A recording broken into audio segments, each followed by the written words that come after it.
Welcome to All the Gear But No Idea, the South Australian fishing podcast hosted by Rhodey and Diz. The boys will share their tall tales of the one that got away, as well as some regular segments they know all you fishing tragics will enjoy.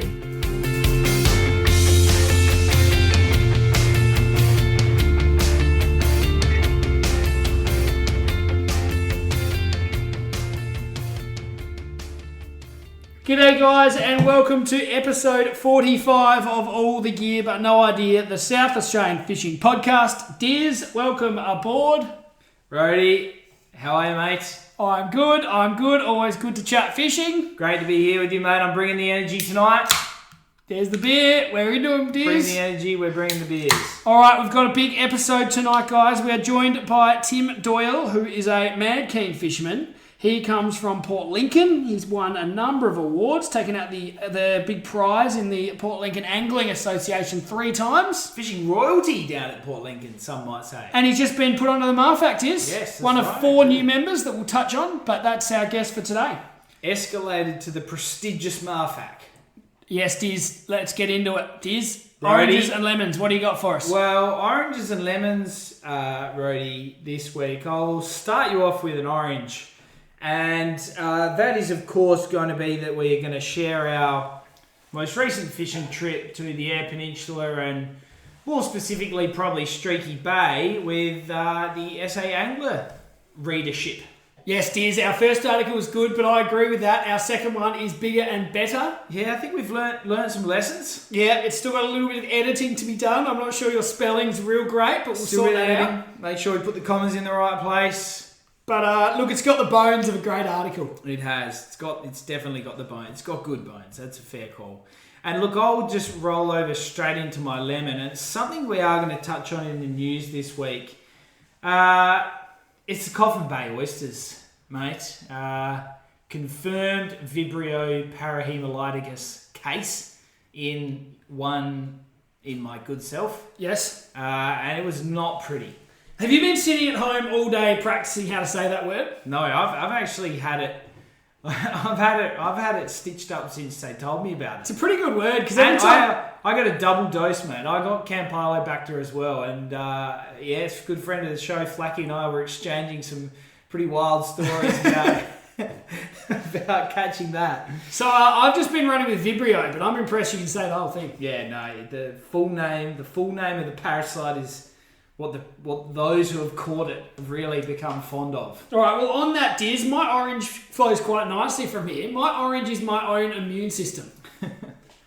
I'm pretty sure I'm the only person in the state to knock off a dozen oysters and live to tell the tale. Oh, dear. If you think SA Health gave you a grilly, mate, they've been studying my microbiology, my gut bacteria. Your microbiome. To see why I am immune to this Vibrio business. Jeez. And that's my orange. I'm indestructible. Yeah, okay. All right. Well, I'm certainly not getting a vaccine of anything to do with your bodily fluid if that's what I need to protect myself. I'll just have them kill Patrick if I have to. All right, and my lemon is, of course, going to be the bad timing of the weather. Oh, it's been shocking, hasn't We've it? had a few nice days during the week. I saw a few get out of chasing kingies at Port Augusta midweek. Yeah. But it's just not lining up with the weekends at the moment, is it? It's not. We've had a bad run of it.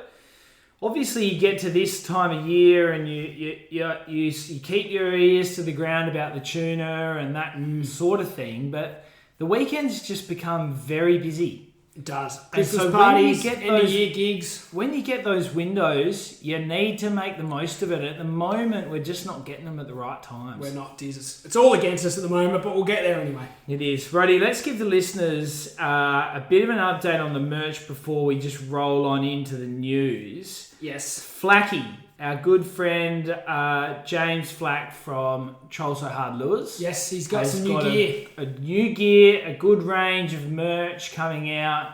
There's some really good looking stuff on there. Yes, Diz, and we're going to get our hands on a new fishing shirt, I would have thought. Yeah, fishing shirt. There's a t-shirt. That's right, there's a We've t-shirt. already got a hood, but there's another hoodie coming. Yeah, so get onto Troll So Hard Lures Facebook page. You need to get your orders in. Yes. I think December 5 rings a bell, but don't quote me on that. It's definitely. I think it's early December, so the clock's ticking. Flacky will be happy to take your orders, but that's a good, impressive line of gear, especially for the upcoming summer. You want to make sure you're well protected. And I'm not sure if you saw my Facebook post, and I'm not sure if Flacky 100% agrees with this, but I did say it's 100% guaranteed to catch you more fish. Yeah, well, there might be some terms and conditions and some fine print around the statement, but I'd probably go along with it. And on merch, our caps are coming soon, Diz. Any news out of China? No, we're sending a carrier pigeon over as we speak to see where they're at. Okay, right, yeah. I could have got a drone there faster. I'm not sure if you've been following the hashtag Where's Peng Shui. If we find her, we might find the caps. So, is Peng Shui wearing one of our caps? Possibly. But Peng Shui has been found, allegedly, so... okay. And I'm not sure if that joke was too soon, but anyway, we ran with it. We went there. That was pretty loose. Peng Shui applied for one of those 45,000 international or domestic arrivals to South Australia? Is she personally delivering the caps? She may be, but I'm not sure the Chinese government is going to be that keen. We need to move on from Peng Shui before some bad stuff happens. We might need to knock on the door.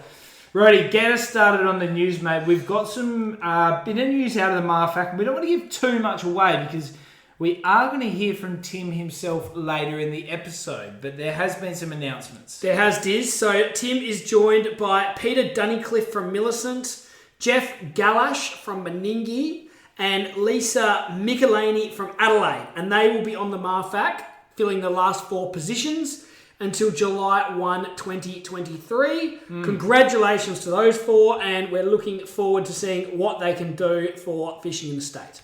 Yeah, absolutely. And Minister Basham's come out and done his usual congratulations for those members, which you'd absolutely expect given that they are the advisory council to him.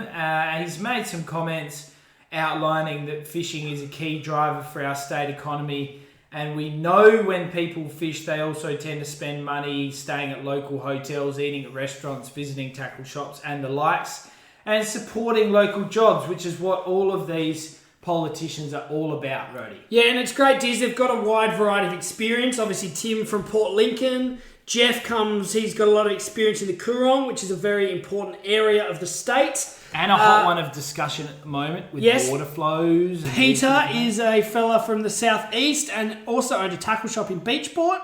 And Lisa seems to cover the local Adelaide metropolitan scene.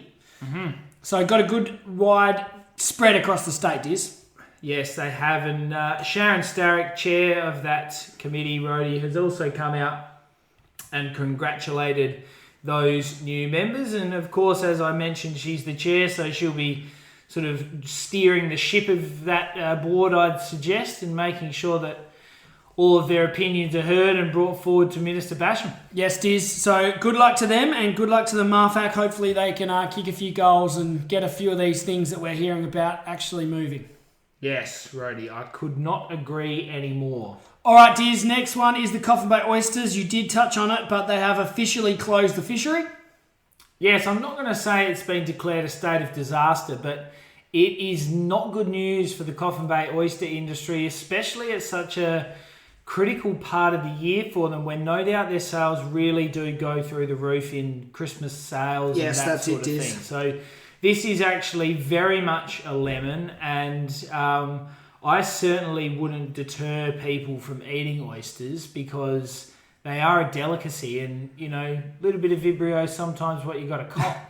Well, look, Diz, we should mention that they've actually put a ban on them. I know they've put a ban on them for the now, but I'm just saying to be turned off permanently. Yes, no. So SA Health put an alert out on the November 12th. Yes. A closure then came into effect on the 16th, and that was expected to last about a week at least. And that was specifically linked to a very sharp increase in cases. Yeah, so I think they said since September 2021, so only a couple of months, there's been 45 cases linked to eating raw oysters. compared to 0 cases in 2020 and 8 in 2019. So a big jump. I think that the person that I had the interview with from the communicable diseases branch had suggested at the time that I spoke with her, there was merely a handful, if maybe no more than a dozen cases. So it's grown. So it's grown sharply from then because we were away towards the end of October. Yeah. And I think really since we had been away, it really did ramp up from there. So hopefully that means that through some of this discussion and investigation that they can get to the root cause of it, fix the issue and move forward as fast as possible so they can capitalise on the coming months. Yes, Diz, exactly right. So remember to follow all the sort of guidelines. They do say there is particular temperatures that oysters need to be kept at. Yes. And that can minimise your risk. Yes, yeah, absolutely. And I mean, I think it's worth noting that if you do eat oysters and you become unwell, that it's worthwhile going and seeing your GP straight away, because I tell you what, if you like trusting a fart, that ain't going to happen if you've got Vibrio ready. It's not good, Diz. Not good at all. We didn't need to know that. So raw, unshocked Pacific oysters should be stored at less than 10 degrees and less than 5 degrees once they're shucked. So get your thermometers out. Yeah, it's probably a worthwhile thing, just knowing what your oysters are at prior to consumption. All right, Diz, we're just going to touch on this next one fairly briefly, but there has been a new PIRSA report. Yes, there has been. Ready? It's 63 pages long, so I'm not going to read it. I've certainly scoured the main parts. So you skimmed it. Skim read it, I would have thought. Yeah. Okay, yeah, fair enough. But it's good to give some numbers to all of this, Diz. Yeah. Look, I agree. Bit more transparency. Yeah, go on. Hit us with the number about how many million the aquaculture industry. Diz, have you got that in front of you? 229 million. Oh, that's pretty good.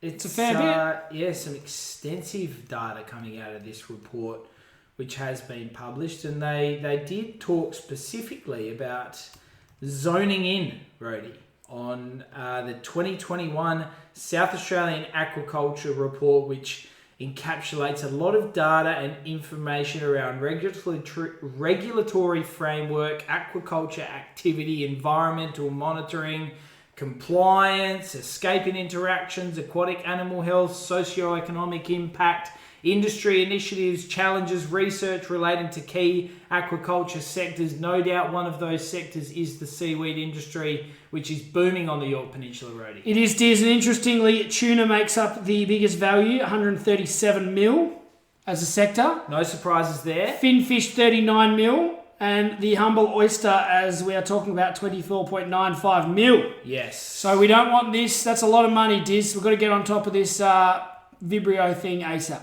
Yeah, I mean, it's an interesting one. I'm not going to profess to be an expert on Vibrio, but I'm going to be intrigued to establish exactly how this has got out.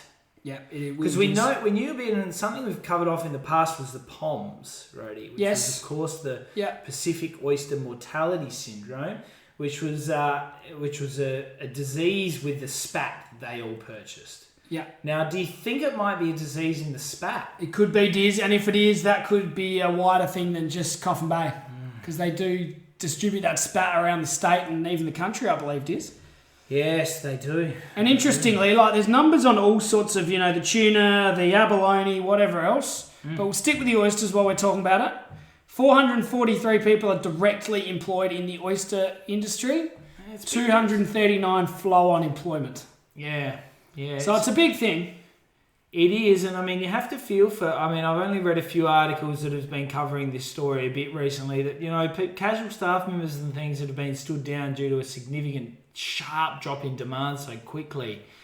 It's not good, Rhodey. No, Diz, it's not at all. It's not. Some other interesting touch points out of that article, Rhodey, that I personally had noted was the significant increase in global demand of seafood and how crucial South Australia's role in production plays. Worth over 229 million in that year is a significant increase, up of 88% from 2018-19. It's quite a sharp increase. It is, Diz. And the other thing, interestingly, there's you think about the 423, they're the marine-based aquaculture sites. Yep. So they're your tuna fisheries, whatever else on the water. There's also 71 land-based licenses. Okay. So private businesses, hatcheries, educational and research, facilities, tourism and hobby farm businesses. Yeah, okay. That's interesting. So more inland. So that might just be sort of, farming marron or something. Yeah, things like that. Farming barramundi or something. But it's probably not what immediately springs to mind, is it? Oh, that's right. All right, Diz, let's keep moving. This is a bit of a sad one coming up next, Diz. Yes, Rhodey, we've been not a nice one to cover off, but one we should anyway. And I rest in peace, Rolph Czabayski. Yes, Diz, sad news during the week. He's been a big part of the game fishing scene in South Australia and Australia. Yes, and we were fortunate enough to have Rolph's son on the show at one point, Rhodey. Yes, we did. Still very heavily involved in the game fishing club as president, and I know Rolph was involved as well for a lot of years. Yes, so naturally our thoughts to his family and loved ones, and just an important one for us to pay our respects, Rhodey. And he was also involved in starting up the Calypso Star Charters, which we recently went on and spoke with Andrew Wright about that. Yes, that we did. So certainly thoughts are with the family, Diz, and not a good news piece, that one.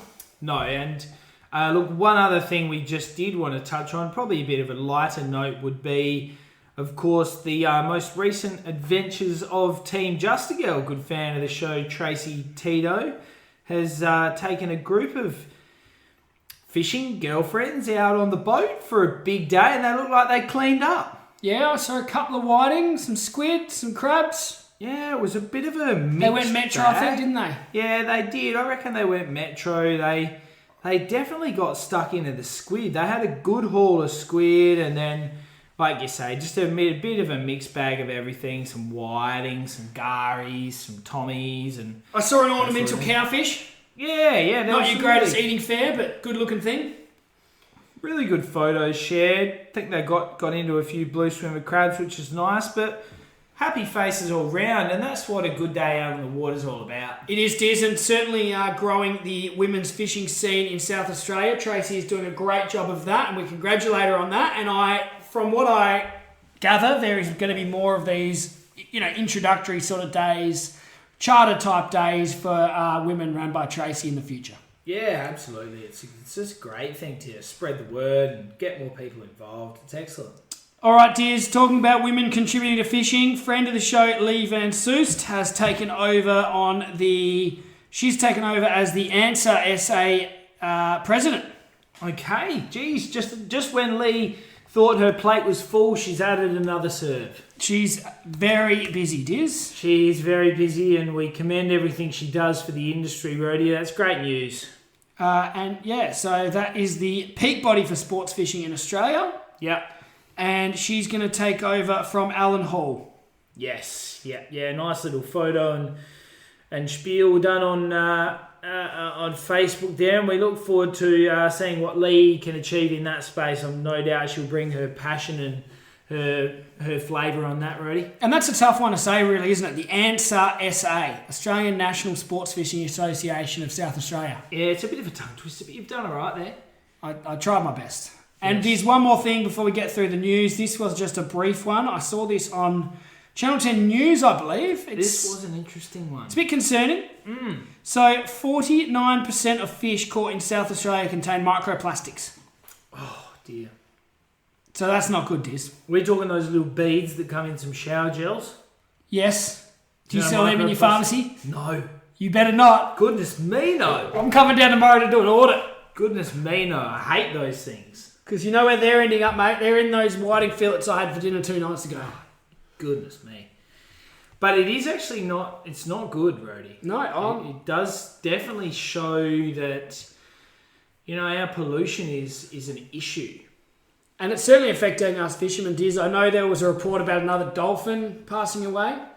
Yeah, yes. And I think they've said that is down to some sort of pollution in the Port River, not due to wire trace or... Do we know whether it had anything to do with those little micro-fine balls that were released from that factory? I haven't read that, and I wouldn't want to speculate.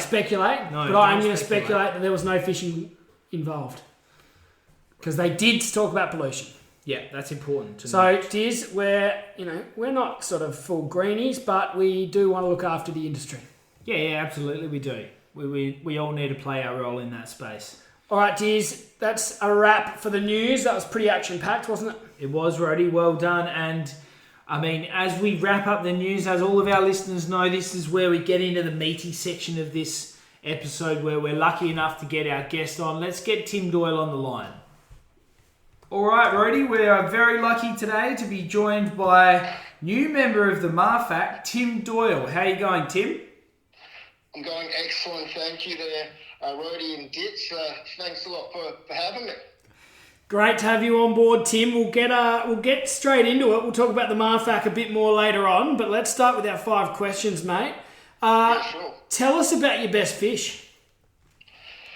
Well, I think I've got a few favourites really, but one that really takes the cake for me was a good size yellowtail kingfish. Yep. Which is probably one of my favourite fish to try and catch because they're such a challenging fish to catch, and they do fight hard. And this particular time, I downsized my gear a little bit, and I was fishing alone by myself, and I actually got broken off earlier this one morning, and so I already had been busted off, and my first hook up, I was like, I'm not likely to hook up to another one, and but no, put another bait in water and just sat there and waited it out, and the drag started going, and I couldn't believe my luck, and I was back on. Oh. And it just took, it was just a massive run, and I thought, well, this is awesome, the luckiest day ever. Oh, there's no better feeling, and that probably leads us, Tim, into our next question. What's your favourite thing about fishing? I was still just going to go on a little bit more about... Yeah, I'm not sure we heard the end of your story there, Diz. I had a pretty epic battle. It took me about an hour to wind it in on my own, and it went a metre 50, 36 kilos, so it was a personal best for me. Well, thanks, Diz, for nearly cutting off a great story. I was wondering where he was going there. It was pretty epic. It took a huge run, and then after it took its first run, all the line went slack, and it actually came and hid under my boat for a while. Oh, hell, jeez. And I just had this big kingfish just hiding under my boat, and then, after a bit, it took off again. Hell. Like it did bust off. Yeah, bloody lucky. Yeah, that was a really awesome day, one I won't forget in a hurry. Yeah, and that was local Port Lincoln way, was it, Tim? Yeah, sure was. Don't have to give us Spot X, but you can tell us the Eyre Peninsula, maybe. That's it. No, all good. Sometimes you get lucky. Yeah. No. All right. Well, we'll go attempt number 2 at this question. What's your favourite thing about fishing? My favourite thing is just getting out in the outdoors and just forgetting about the world and relaxing, the adventure with your mates and stuff as well, and just it's quite exciting sometimes, getting right offshore. You're out in the swell and near some amazing islands and stuff, so it just really takes your mind off everything, and you just relax and have a fish, and with a bit of luck, you hook on to something decent. Yeah, fantastic. And Tim, being down in Port Lincoln, did you grow up down there? Was one of your first fishing memories down there, or what got you into fishing? No, not at all. I'm an Adelaide boy. My first fish I ever caught was a yellow-eyed mullet with my twin brother Nick in the Onkaparinga at the, I think it's Perry's Bend, Yeah. I think you call it. Yeah.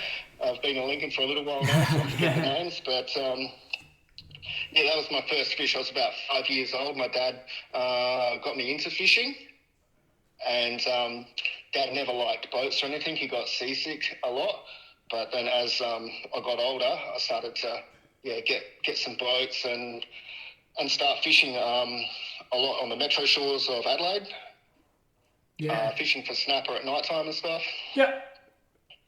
Really enjoyed that, and then started to venture off further afield, fishing places like Whyalla and Port Augusta as well. And then eventually a job came up in 2009 in Port Lincoln.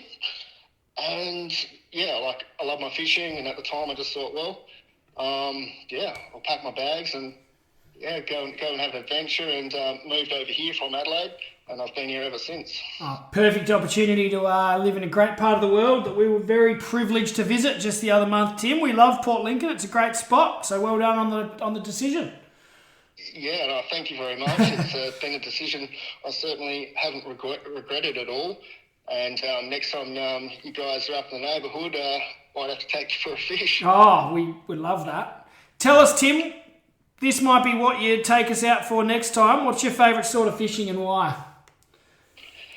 Look, I love all sorts, from land, beach, mulloway fishing, but I think I'm starting to really enjoy getting offshore in the boat for some real adventure, and having a fight with a fish that you really don't know what it is potentially, and something that really pulls some string and really gives you a hard time. I've been starting to do more and more jigging, so I just love jigging for Samsons, kingfish, even tuna and stuff. Have grabbed the jigs and nanagai, micro jigging. That's at the moment, I think, my new favourite style of fishing. Yeah, it's all the rage, definitely, and it's a heck of a lot of fun. We've done a bit of that, and certainly wouldn't proclaim to be any professionals, but it's really good fun when you get onto them on the jigs, isn't it? Yeah. Look, and I'm no professional at all. I'm just still learning in its infancy. But one time I was I was walking along the Port Lincoln wharf, and my partner Beck said that she goes, because she went for a walk earlier in the day, and she said she saw a big fish hiding around in the pylons, and she goes, it's a kingfish, Tim. I'm like, oh yeah, whatever. I'll go have a look. And sure enough, it was a kingfish that was about 2 or 3 feet long, hiding around in the pylons. I took up some crushed pilchards with me, and I thought, well, I'll just take a micro jig with me as well. And I started to just feed some pilchards out next to the jetty. The kingfish, it didn't even look at it, wasn't even interested in the baits. I thought, oh, well, I put the micro jig on, I dropped it once, and the thing just come out of the pylons and just went woof, and nailed it. Of course, it just hurled me straight into the pylons, but it was just so impressive to see that it would go for that jig rather than a piece of pilchard. Yeah, there's nothing quite like tricking a fish like that, Tim. It's a real art form. It's good fun, isn't it? Yeah, it's awesome. And tell us, Tim, what's your funniest fishing story, or tell us about the one that got away? One that still haunts me a bit. I was fishing off the rocks there. I was fishing off the rocks at Coffin Bay. Yeah. And I just put out a big burley pot and stuff and a couple of lines. It was actually my first cast of the day. I put out one rod. I was starting to bait up another one. I heard that there had been a few snapper around. This is when the snapper ban wasn't on. And I had some nice bright yellow braid, and the braid started peeling off the first rod that I put out. I'm like, oh yeah. And it took a few decent runs, and then the fish, I didn't see it, but it came and hid under a big rock underneath a ledge. So I jumped down on top of the rock, and when I jumped down on top of the rock, it scared the fish out from underneath it, and it sort of came up onto the surface about 10 metres away from me. And it was a really, really, everyone's the fisherman's story, but it was the biggest snapper I've ever seen. It was huge. It was dark red. It was on the top. It was just flapping there, and its gills or its teeth, it just bit me off on the top. It's just, and no one was with me. I was all on my own, and it's just never going to happen again. And I was nearly going to shed a tear. Yeah. Sometimes it's hard talking about those sorts of things, isn't it? Well, at least I've got the memory. Like, it was awesome. Like, to see it was just a really, really dark red fish, and yeah, who knows? I might have even released it anyway, but I had the net ready. I was just, just doing the last couple of winds. It was just a few metres away from me, a couple of shakes ahead, and bang, it just broke off. When I tied the hook on in the morning, I thought, I'll tie it with a 40-pound monolitre. I should have tied it with 60 or 80. I paid the price. Yeah. Always next time, mate. You'll get it next time. That's right. There's always next time, yeah. That's the one that got away, yeah. That's one a few fish have got away from me, but that fish, as I got to see it and everything, that really hurt. Yeah. Well, time goes past so quickly these days. Hopefully, it won't be too much longer before we can get out there and start chasing those big reds. That's it. I'm really looking forward to that. The snapper ban coming to an end, and hopefully the fisheries and that management really props that species back up again, sends it back in the right direction. It's all about a bit of catch and release. You don't have to catch your bag limit every time. So I think people might have a bit more respect for the fish as well now. Yes. And I'm really, really looking forward. I think everyone, you guys, everyone's looking forward to getting stuck into a few good reds again. Yes, exactly right, Tim. We certainly are. Now, tell us, we want to hear about how you got onto the Marfac and why you think you were successful in the vote. Well, I was just in my car driving to work one morning, and I heard them talking about it on the radio. Yeah. And I listen to the radio every morning going to work, and it just caught my attention because you don't hear of many opportunities for recreational anglers to be able to get onto something and try and make a difference. So when I heard it, I thought, well, I'm pretty I'm a keen recreational angler, and because I fish, I'd say, quite a bit more than the average. I'm pretty keen. Average fisherman. I probably fish nearly every second weekend, really. And I was like, well, I really want to be a part of perhaps some of the decision making, and because people whinge and stuff about things changing or a marine park happening and stuff like that. I thought, well, rather than just whinging and sitting back, I like to listen to people's other opinions and voices and help to bring that to the surface and let the recreational angler voice try to be heard.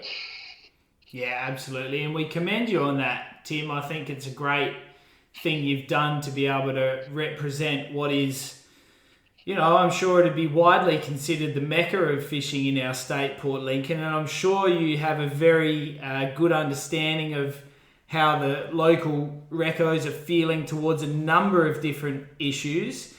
Is that sort of something you do regularly, keep in touch with the people in the fishing community around Port Lincoln to get an understanding about how they're feeling? So. A lot of my friends are also extremely keen fishermen as well. So, I really value their opinions and stuff as well.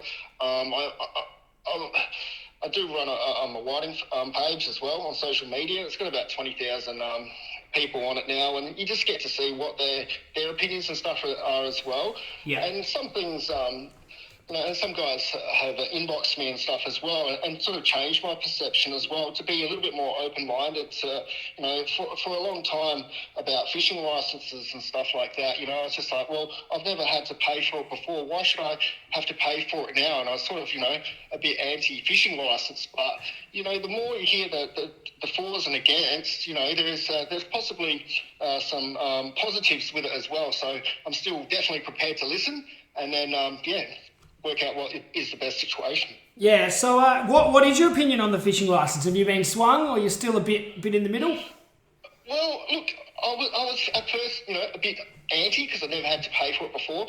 But then another bloke was saying that,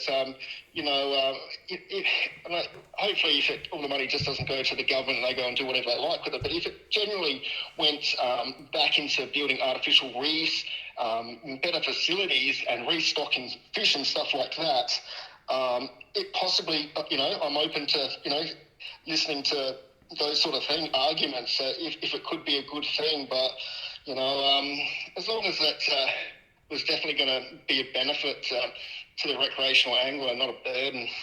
Yeah, I think we both have spoken a bit about this, and we've been lucky enough to have some other members of the MARFAC on the show from time to time, and we sort of share the same opinion. We tend to agree that if those funds were used appropriately, then, for any of us recreational fishermen, a little bit of money contributed towards that each year probably wouldn't be such a bad thing, providing we started to see the benefits from that.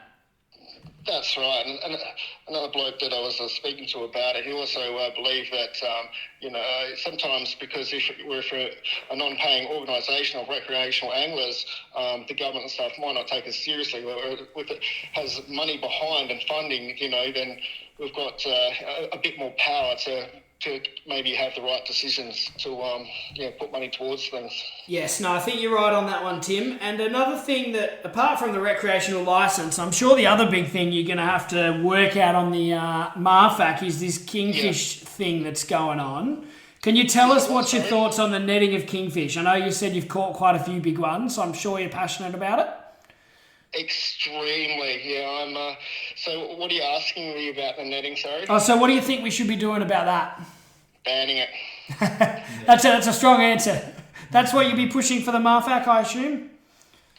Well, look, I just think some of the stats that I've seen with big breeding broodstock of yellowtail kingfish, fish that are getting caught and reported, it's almost 1 in 10 fish has got a tag in it, So recreational anglers, it's now a sort of unwritten law. It's just about game fishing. You catch them and release them, let someone else have some fun, and let the fish breed and do their thing, because it's not all just about eating and killing a fish, It's about letting it grow, and it's more exciting to catch it, release it, and let someone else have another go another day, perhaps.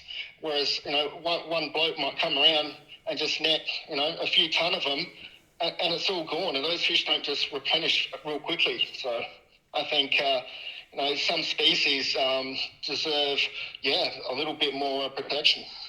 Yeah, we definitely agree with you there on that one as well, Tim, because the last thing that we'd want to see is a similar situation in regards to what we're all going through at the moment with the big reds you were talking about earlier. We need to take some lessons there. It's hard enough, in the best of times when kingfish, when they're not exactly plentiful now, and if they keep netting them and stuff like that, it's just going to make it nearly impossible to catch one. Yes. Yeah, absolutely. You're right about that. So, Tim, what else are you hoping to get out of joining the MARFAC?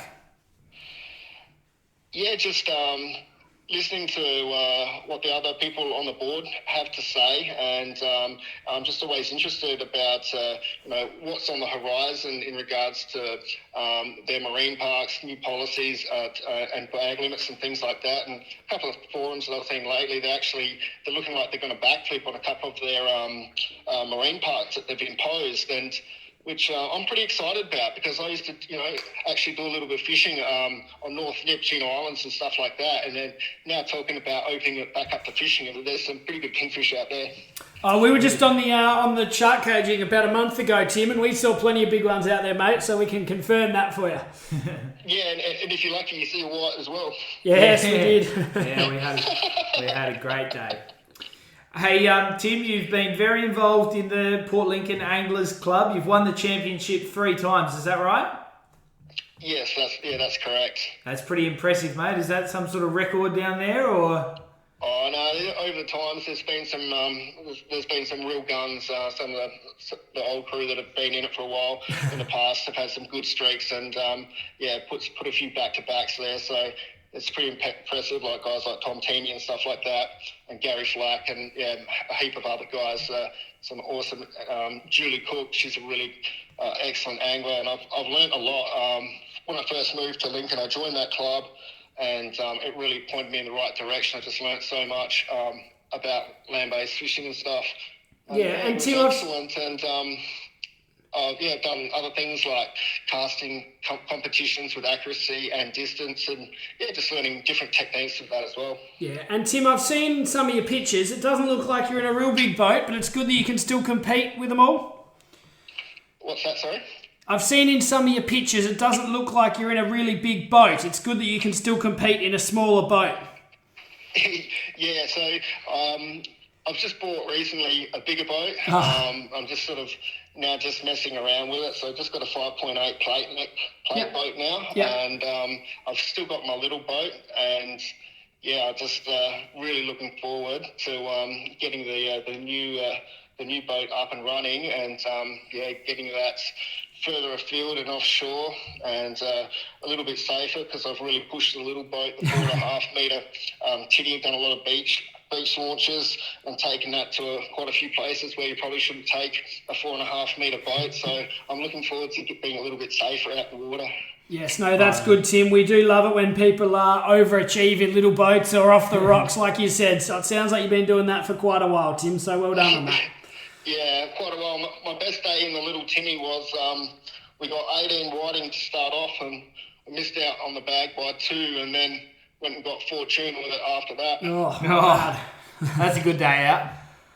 Yeah, that was a bit of a champagne day for tinny fishing. Oh, yeah. All right, Tim, thanks a lot for joining us, and congratulations on being admitted onto the MARFAC. It's great to see you get there, and I'm sure you're going to do all the best for the angling community in South Australia, so all the best with it, Tim. Thanks a lot, guys. Thank you so much for having me on the show. I really enjoyed having a chat with you, and hopefully I can do us all proud. Absolutely, Tim. Keep up the great work, and thanks again for your time. Thanks, guys. Righty, great to have a chat with Tim. It certainly was, Diz. He's doing great things, and let's hope he can take that passion to the MARFAC and make a real difference. Absolutely. There was one thing I noticed though, Diz. Yes, We Righty. might need to teach him one thing. Oh, what's this? I don't think he knows my 10% rule. Oh, is this within the bag? Yes. Okay. If you're within 10% of the bag limit, you can't go home. He said he went home with 18 whiting. That's a no-go for mine. All right, well, if you're listening, Tim. If you're within 10% of the bag, you have to just stay at it till the sun goes down. It's true. True champagne day, though, that one. Yeah, he did get the tuna, which sort of softens the blow of missing the 20 tins. 18 and a bag of tuna, so good chewing there, that's for sure. Righty, the socials. We got a bit going on. Obviously, we do our best to cover off the breaking news as it hits throughout the course of the week, and naturally, you can find all of our latest guests and episodes and all those sorts of things. But we have an exclusive Competition. very prestigious Is that where you're going with this? competition coming up. Right. We've got the who's who of South Australian fishing involved. How's your tackle? $50 voucher. Bang. There's number one. Troll so hard. Bang. We've got ourselves a lure. Bloody good on you, Flacky. Savage Tackle has put in a burley pot, 2 packs of mixed sinkers and a cap. Oh, nothing but the best. Lazy Fisho. Yeah. Got the great lure roll and the measurer. Bragmat. Bragmat, that's the word. And some of our own merch, the jumper, the cap, stubby holder. Couple of bumper stickers. That is absolutely living the dream, that haul. If you won that, you'd be a happy man. Oh, yeah, that's all your Christmas is coming at once.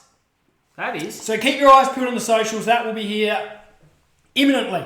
Next couple of days. This week, I reckon it is. Yeah. No, We're just getting all our ducks in a row. Is that the word? Yeah, we are. And we want to make sure it lines up nicely for Christmas, because it is an important time to do these sorts of things. You know, Christmas is a time for giving. And look, Diz, there's a lot of stress in the community about COVID. Yes. This might just lighten the mood a bit. Yeah, absolutely. Absolutely, Brody. All right, Diz, what about a quick little fishing report? As we said, the weather has been horrible on the weekends. Oh, Brody. So it's a bit limited what we can bring you today. The weather's been shocking, and naturally we should have included in our fishing report about Team Just the Girls' little haul out from Metro. Yes, so they got a nice mixed bag, Diz. Metro's obviously fishing quite well. Yes, it is. It is. We are yet to really see the tuna fire up, which is an ongoing part of this fishing report that we're waiting to fire up. It is, and I mean, we have heard, as you said, of some stories about people getting out midweek to chase some big yellowtail kingfish. Yep, they're getting a few still at Port Augusta, some big ones actually too, Diz. Been successful. Been some nice days over there during the week for those that are flexible enough to sort of roll over there in the middle of the week, so good on them. Yeah, and I think it's always worth mentioning that my fishing buddy is a customer in the pharmacy, always comes in and tells me about his recent trips, and he was lucky enough to get down to the Wool Bay Jetty a couple of weeks ago, Rody. Chasing squid? Yeah. That's a good very squid, well Jetty. on some squid. He was, really adamant that the dark coloured jigs were doing the damage. See, I think that's a growth area in the squidding game. Yeah. Used to always be about the fluoros and the white jigs. Yeah. But you do see more and more of those black type jigs now, don't you? Yeah, you do. And I've also been seeing quite a few reports of gummy sharks, Rody, coming from down the southeast, 42 Mile, Tea Tree, that sort of area. Yep, they're good chewing, Diz. Good bit of little flake. gummies coming through.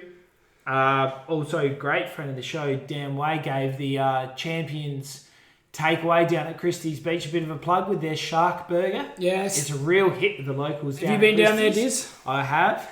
A lot of the girls from work treat themselves to a bit of a lunchtime snack from Champions. They do excellent hot chips down there.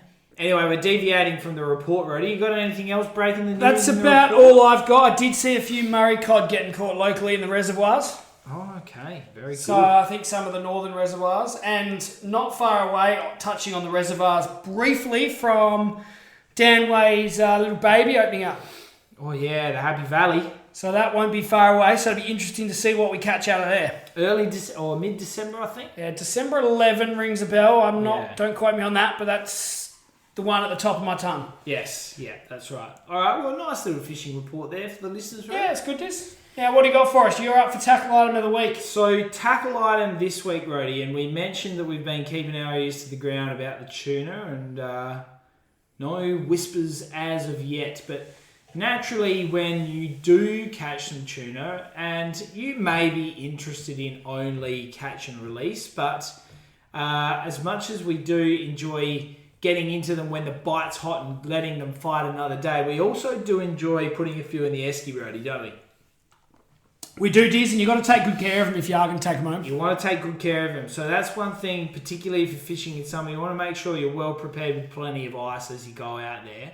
But another thing you do want to do when you get them is make sure you're following the steps. And Tuna Champions is a very good resource for those who are new to the game, but they talk a fair bit about an icky jimmy. Yes, Diz, tell us about it. The brain spike, Rody.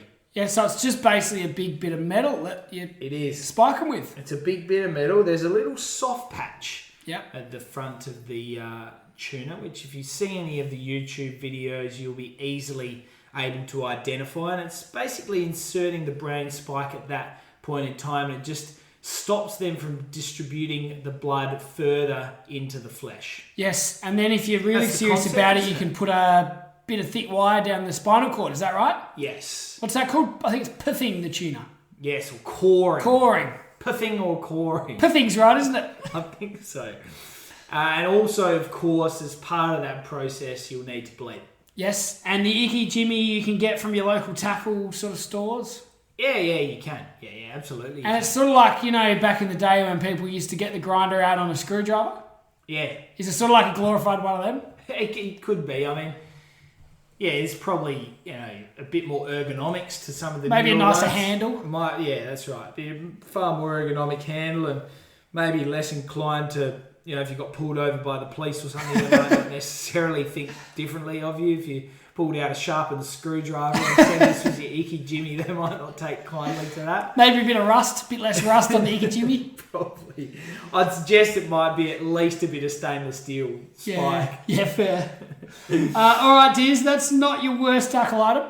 No, but one thing I was just going to mention is that we certainly aren't going to profess to be professionals at this, but YouTube's your friend in that regard.